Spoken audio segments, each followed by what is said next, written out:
Mënyra më e lehtë si ta zini kosin të bëhet i trash.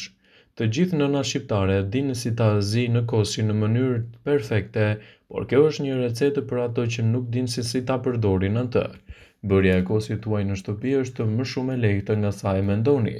Me vetëm 2 përbërës të thjeshtë qumësh dhe me një maj lugë kos, mund të përgatisni kosin e pasur kremos dhe të trash.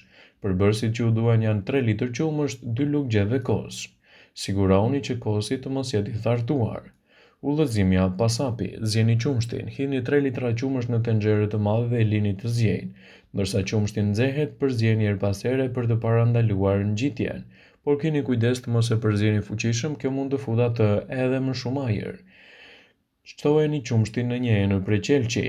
Ftoheni qumshtin, përgatiteni për fermentim. Më pas, shtoni kosin, e izoloni mirë, e mbani të ngrohtë dhe kështu e lini për disa orë në temperaturë të ngrohtë për të ofruar